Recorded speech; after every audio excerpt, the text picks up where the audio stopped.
Hello there, Chris here from Becker's Models, and today I'm going to be doing a tarting up video. I've got 5 models here, and some of them you've seen before. One, I don't think you've seen the P47 before. So there's competition coming up in August, and before I go ahead and try to finish some other things, I've got some completed models here that, well, they need tarting up. They need not just a clean up. There's a lot of mold on these and dust because we've had a recent spate of rain that's caused all the surface mold. Easy to clean off, easy to, you know, get in there with a brush and with a light cloth and just get rid of it all and clean it up. But I'm not 100% happy with the finish on all these models. So things that I need to do are quite simple, ranging from, you know, with the P47, I'm happy with that. I might put a new fuel tank underneath because I don't like how I finished it. And I've got some wheel chocks here. But as you can see, it's on a base, and so's the Seiran, the one I did for the 48-hour group build. This was 14 hours total of work, chipping, riveting, the whole lot, and now it's covered in a little bit of of mold. I've made the trolley for it, but it's unpainted, and I want to make a nice base for it, so that's what I want to do with that. The ISU 152 here, again, it's on a nice timber base. I just want to clean up the base, clean up the model. But these two at the front or rear, I can't remember how I've got this set up on the camera, if we're upside down, Miss Jane, or not. The TIE Interceptor Advanced kitbash that I did at the start of the year, okay, I'm happy with the model. It just needs a little bit of a clean, but I'm not really happy with the base. I think I rushed it and I didn't give it a lot of, it's just an off-brand Gundam sort of thingy. It's really bland, it's really boring, and with these towers in place here, it really hides the fact that it's not just a TIE Interceptor. So I'm thinking about cutting these off, putting some extra things on there. I'll show you in a minute what I really intend to do. And also I found Mr. Darth. So he's going to go in there. I'm going to make it more into a diorama and then set up a base. And with my really heavily weathered with extra mold MiG-31, it's in flight. It's been converted to fly. Okay, but it doesn't have a permanent flight stand. And I've got this really nice piece of timber here, and I'm thinking about just making a simple acrylic rod sort of setup. I was using a flight pose before. It's a bit boring. I want a fairly dynamic pose for this. I might have it banking, you know, in flight, you know, rising up into the air like that, something like that. So that's the purpose of this video. We're going to do some tarting up, and hopefully by the end of it, I can get these done. I'm going to square them away, as we say down here, and pack them away. And I'll show you how I pack models if you want as well, because I don't use... The traditional method is to use, you know, some styrofoam and all sorts of stuff. I use a method I learned from a good friend of mine, Eric Galliers at Manscale Models. He's a pilot. He flies around the country, and he builds 1/32 scale masterpieces. He always wins gold. Never compete against Eric if you're going to go into a competition with 1/32 scale aircraft, because you won't win.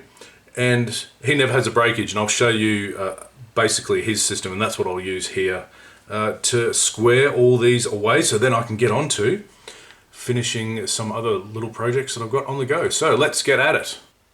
Going to do some surgery on the MiG-31. This may or may not work. I've never done this before, but basically I'm going to cut a hole in the belly. After doing a few spending a lot of time trying to work out what's going to bloody work and what won't. I'm just going to put a rod right in the middle there between these two missiles, missing the main the engine parts and so forth, and I'm not going to use that plank. I've decided to use a figure base. So I've got this nice figure base. I'll just drill a hole in the center there, and then I'll get my heat gun and I'll bend the acrylic rod how I want it to be bent. Hopefully that's the easiest solution. I might stuff this up because normally when I do this, I put a piece of acrylic tube inside the fuselage and I reinforce it. So hopefully this will be enough to support it. So I'm going to just get stuck into it. I've worked at the balance point, so that's what you need to do is turn the model over and put your finger underneath and work out, well, okay, where does it actually balance? And it is about there where that little tiny hatch is, just in here. So I'm just going to start drilling a hole and carving up, and I've got my pin vise and I've got my Proxon, so I'll just just start getting into it. I basically want to, if I can, an up and down hole. If I can put it on a bit of an angle, that might be good as well. I know that there's a bulkhead or a frame in there that it can rest up against. I might have to drill out a much larger hole and then put in a piece of tube. I'll just see how we go. So, no time like the present, let's get into it. So I've drilled a basic hole there, but my acrylic rod is, I think it's a 10mm rod that I'm going to use. I think that's about the width I need. It still needs to be bit bigger. So I'm using this burring tool inside my Proxon, and that gives me a nice smooth outer surface. So I just need to work away at this. I'll do this off camera because this is a big bloody plane.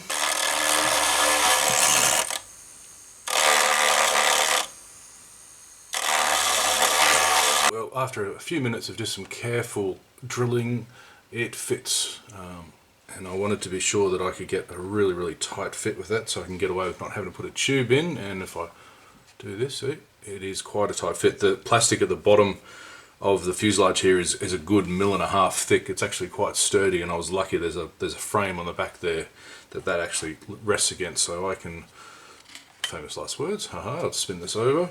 Okay, so next I need to drill a hole in the base and get my heat gun out and make a bendy pile.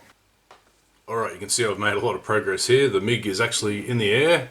Okay, there it is on its stand. I'll just take this apart and just describe the next steps that were done. So, let's get this out. Alright, so that's the rod, which I heated up using just a heat gun. If you want a really detailed explanation of how to do this, I will be doing it in a separate video in my inflight series later on.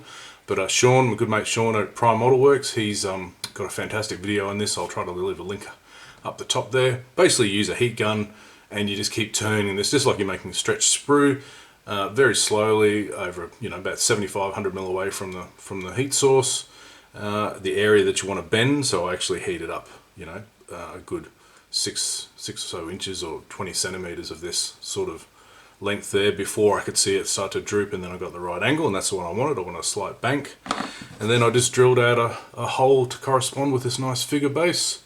And yeah, I've got two options there. I've got the short bend or the long one. I found that the short one push straight into there works better.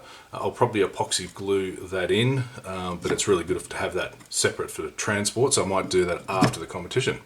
So yeah, it's just a case of just sticking the rod into the Jim hole. G'day Jim, how you going? It's named after you, my friend. Okay, so that's fairly secure in there. It's not perfect. I prefer to have a nice solid tube in there, but this is sort of a ghetto solution. And put it in the mount, and I've got a nice flying by MiG-21 there. I'm going to do a separate video. Hang on, just get me this. I'll get this off the mount and I'll show you.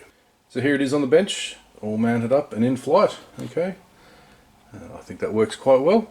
Got a nice jaunty angle. It's slightly rising, slightly banking, but I can move it around if I want.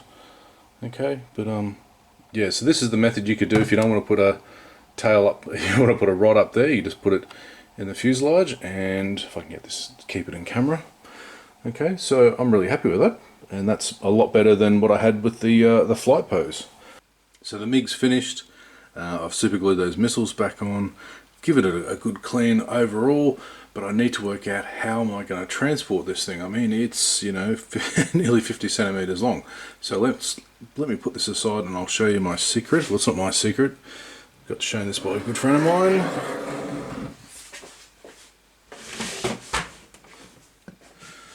So I use one of these, well, not one, I've got about 6 of these big plastic tubs.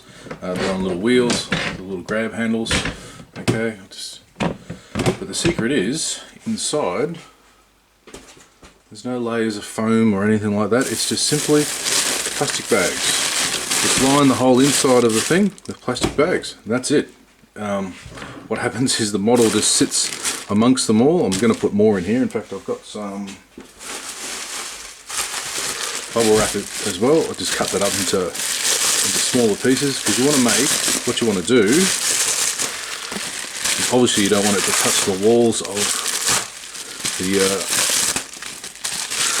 the box, but you don't want it to make it rigid either. You want it to be able to move around, but all the absorption, it's all absorbed by the plastic bag. So let me just get the model.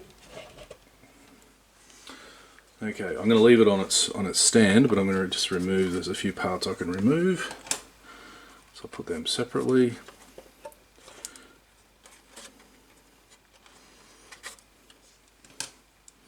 This little pitot tube at the front isn't glued in because it'll break off. So all I'm going to do is I'm going to go upside down Miss Jane. There's the rod. And I will just place it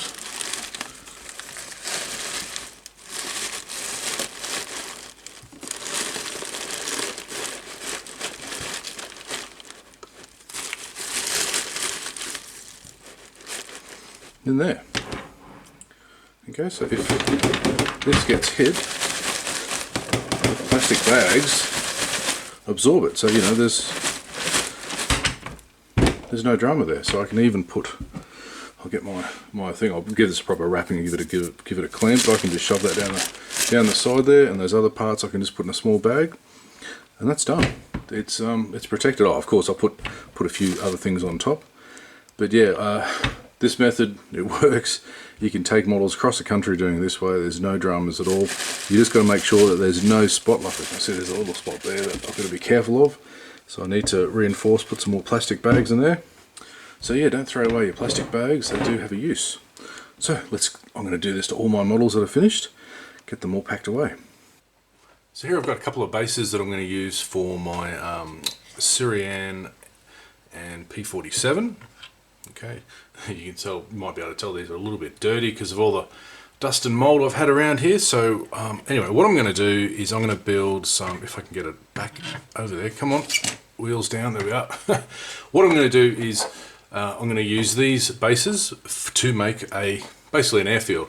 Airfield or a hard stand for the, you know, just off the ramp where the seaplanes come out of the water, and they're on the hard stand. So I'm using these Tamiya bases. These are the really nice cool bases you get in the Tamiya motorized prop kits, and I think you get them in other ones as well. They're really nice. It's just normal styrene, so everything normal plastic glues to them. I've used these in the past quite often. I've got quite a stash of them, so I thought I might as well use them up.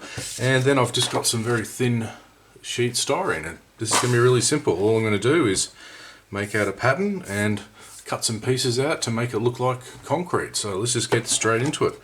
I will first, I've got a full sheet here, an A4 size sheet. I'll make a pattern of that first. Okay, so I found a pen and I'm getting there. Alright, so I'm just going to cut this off. I've just measured the inside of the base. So all I'm doing here is, if you're wondering what am I doing with this thin styrene, is I'm basically just using it to make a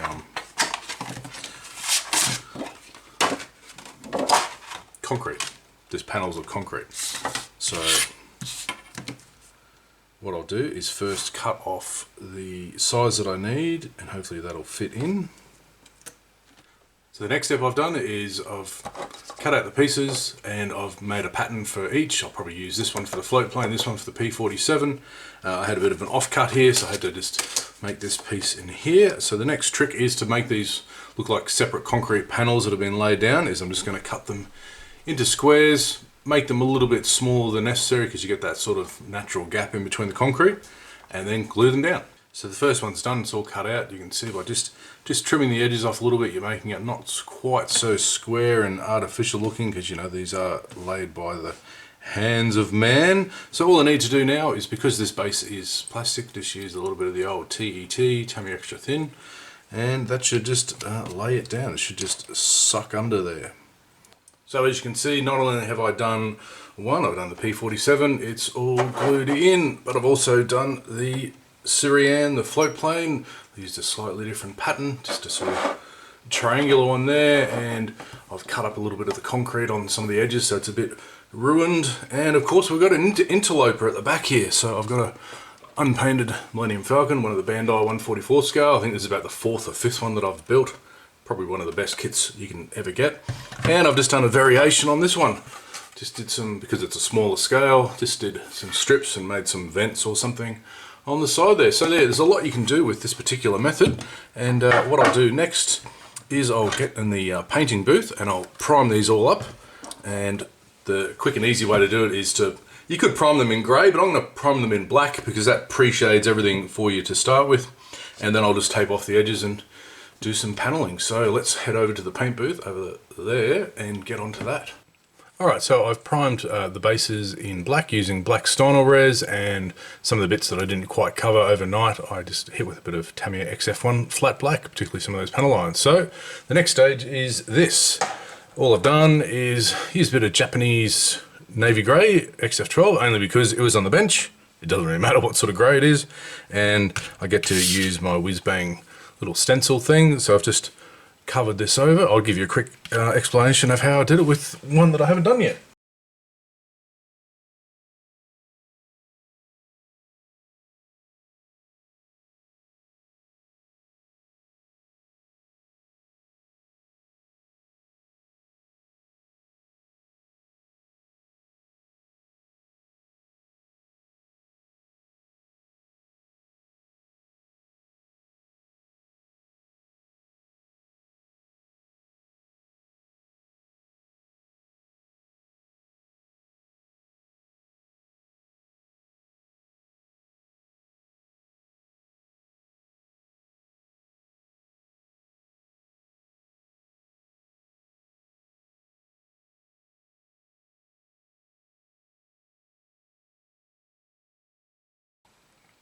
Before I put on the XF80 that I'm going to use for the raw light grey, which is I think it's going to be the last colour. I used a little bit of the 75, which is a IGN grey, a bit of a darker one, and just to make these a bit different, the one the P47 is going to go on, I sort of pre-shaded the demarcation lines, or whatever you want to call it, and I mottled in a nice heavy layer of that stuff, whereas over here for the float plane I've only done a little bit in the corner, just make them a bit different. So yeah, now I'm going to try to put in these last coats of this fairly concrete looking grey colour, and then I can add some effects like oil splashes and that sort of thing. So let's get into it. So the one for the P47, I think it's done. I've just put in that final layer of the XF80, and you can see some of that pre-shading's coming through, so that's what I sort of want. But for the float plane, let's just put that one on, and my airbrush is a bit noisy this morning, I don't know why, but making a nice squishy noise. So I'm just lightly going over to fill it in. So I've skipped ahead quite a bit. I forgot to press the record button when I was doing the final pin washes and little dabs of weathering. So all I've done there is just some different enamel washes in between the lines there. I've added a bit of a mossy sort of a decaying wash here to show a bit of, you know, that's where the sea is sort of thing. And just some oil stains with a bit of, with a tip of an oil brush using the Abel Tongue 502 engine grease. And a similar method here on the P47, although the other thing I did, if you can see that raised sort of detail here in the foliage, I just put some PVA glue in between some of these really wide cracks and just put some scatter foliage that I've got, and yeah, so we got a little bit of that there. So the bases are done. It's time to finish off the models themselves. Time to paint this little dolly that the Seiran floatplane sits on, and most of it's made out of these timber slats and there's wooden sides, but there is a metal frame underneath. I've primed that in Stynel Res. I'm just going to paint the wood first, and then I'll mask it up and paint the rusty frame.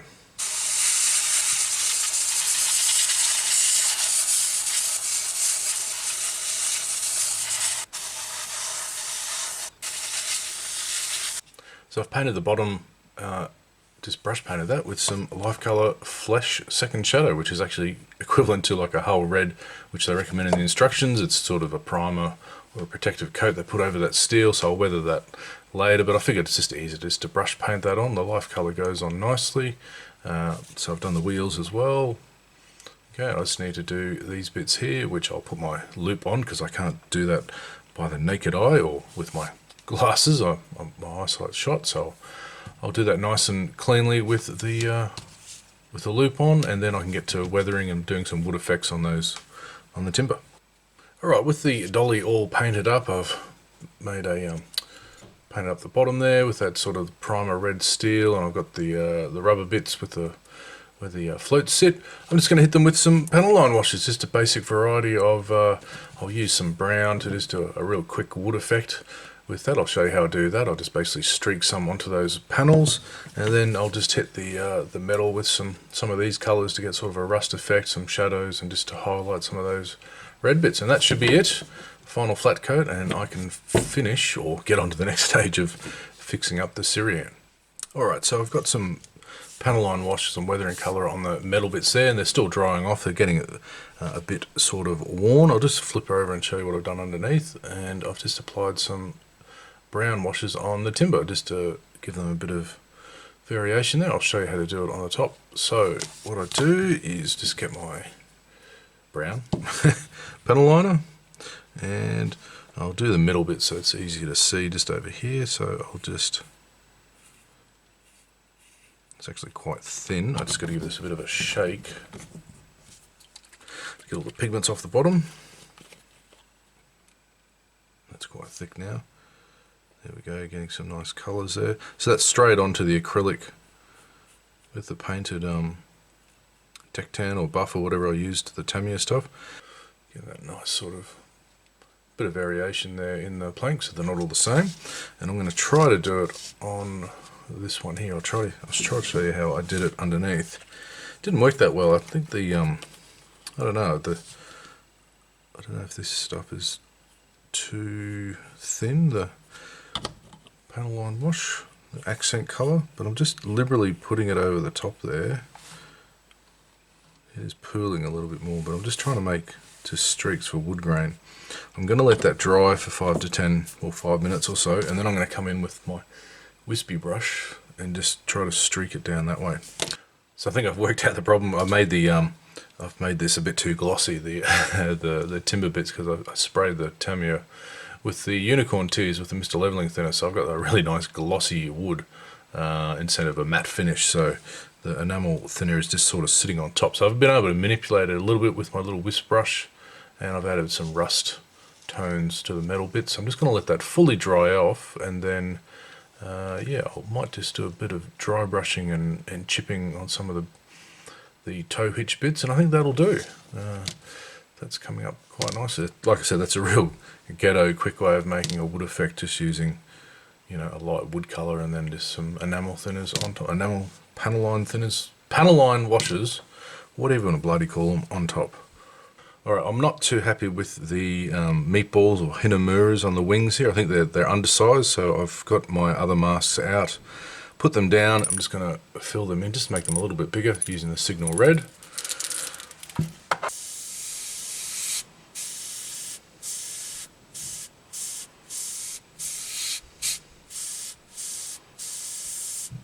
So there we have it. I've finished redoing the Seiran. I've flat coated the upper surfaces there with the new meatballs, hinomuras, and the dollies on, and the base is done. So I'm much more happy with this finished model now.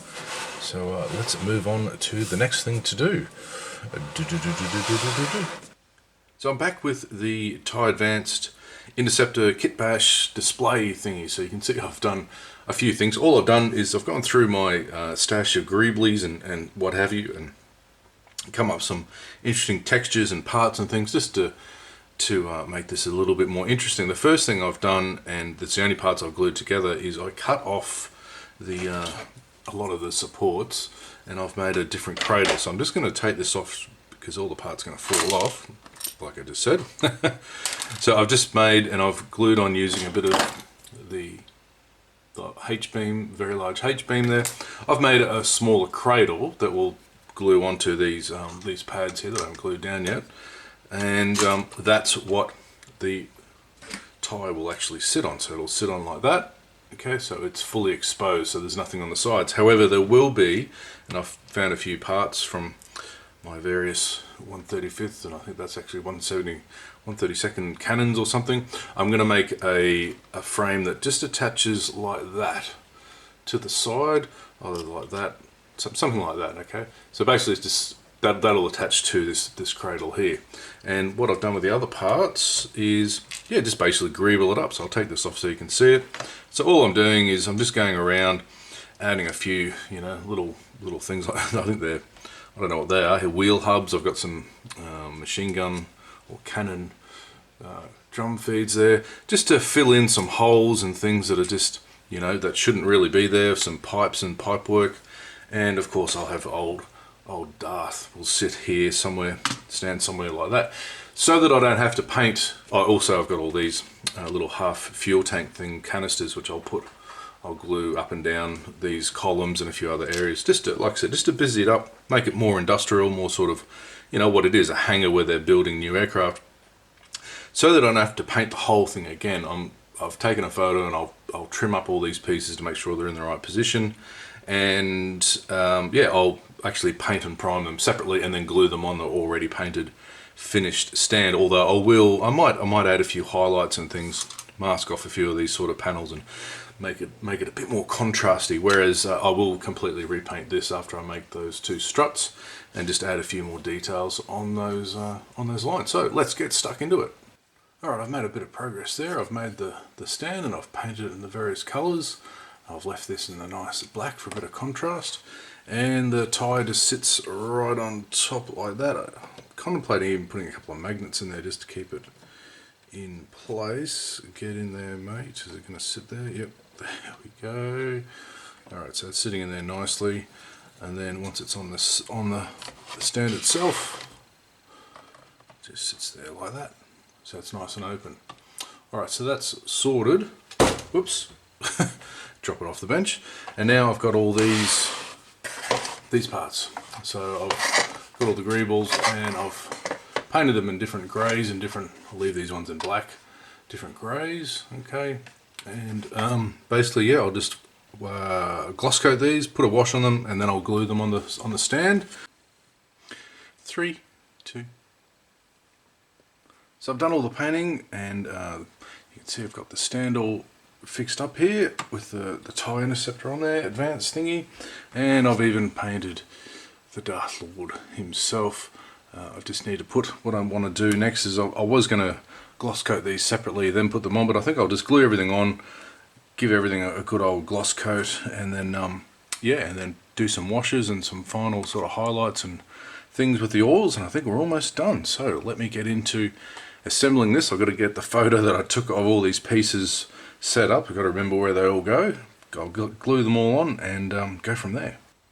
Alright, so I've skipped ahead, of course, and I've applied the pin washes where I wanted them, different colours. I just used the Tamiya panel line one, some greys, some dark greys, some black, and yeah, I've hit it with a nice flat coat. The GX113 is my favourite, the Gunze one, and yeah, it's ready to be put together. So I'll just turn them around, because I never glued these two halves together, so it just they just sort of snap in the back there, which is handy. Oh, and I better turn the lights on. Where's the switch? 99. There it is. Just got some lights there. I should have probably lit up the whole back deck, but anyway, there we are. So there's that, and this is a bit of a tricky fit. Again, another thing I could have done was put some magnets in there, but it fits in there okay. Alright, can you see that? So it is done, and that looks a whole damn sight better. I better add in He Who Is Not Anakin to the bottom there. Looks a lot better than the original setup that I had, which was a bit plain. I'm pretty happy with that. That's going to look a lot nicer in the display cabinet. And yeah, so that was my biggest exercise in this tarting up. So that part is done. Here's a little preview of what I'll be taking with the other entries, apart from one final one that is a bit of a secret. I'll explain that one in a future video. So you've seen all of these, I think, in other videos that I've done. You've got the 8080, yep, up in the corner there. It needs a bit of a clean up. There's some surface mold growing on that base, as you can see, that white stuff. Yeah, my display cabinets have had a hard time with the mold with all the wet weather we've had down here. The U-boats from a couple of years ago, that's one of my most popular videos because of the weathering effort I put into it, although I reckon I can do better with the trumpeter one, which is in the other cabinet, which is finished but needs to be painted. Got the Heinkel 162 in flight, we've got the Tucano in flight, and we've got the Corsair in flight, and my dog outside barking. They just need a bit of a clean up, just got some surface dust and so forth, but they're all ready to go, so they're done. So it's all done. They're all tarted up, and I've got to say I'm really happy. I'm much more happier with what I've got here now compared to where I started, where, you know, no bases and a few details that weren't too good, and particularly I put a lot of effort into fixing up that TIE Interceptor kitbash thingy. So I'm quite happy with that now. It looks really good in the display cabinet, but they're not going in the display cabinet. I'm packing them away for the competition in August. I've got quite a few entries, as I think I've just shown you before in the cabinet. My other ones that I'm very happy with, and they're going straight into the shipping boxes. So yeah, so with that I'll leave it there, and the only thing I'll leave is unfortunately I won't be able to finish that Super Stallion. I'm not going to rush it, I'm just going to take my time. So yeah, I'm a bit disappointed with that, but that's my own fault. Well, it's not my fault. Work has been extremely difficult the last few weeks. There's been a few things happening around the house, and I'm helping my wife with a big fundraiser event, and you know that's taken up a lot of time and a lot of energy. So yeah, I'm still doing it. I'm not abandoning it at all. I'm still doing it, but like a lot of things I've got around here, I've got to finish a few other things. So what I might do in the next 6 or 7 weeks, I think I've got left before the competition, is I might pull out a couple of things that literally only need, you know, a week or two, or even a couple of days worth of work, you know. By days I mean an hour here or there of a night time. That's literally how much work they need. And my dog's about to go nuts, so I'll leave it at that. Thanks for watching, and yeah, I'll have another video up whenever I can. I'm just going to take a bit of a break from social media. It's sucking up a lot of my time and energy, and but I'll stick around here on YouTube, and I hope to have a chat with you guys and girls and others soon. Cheers.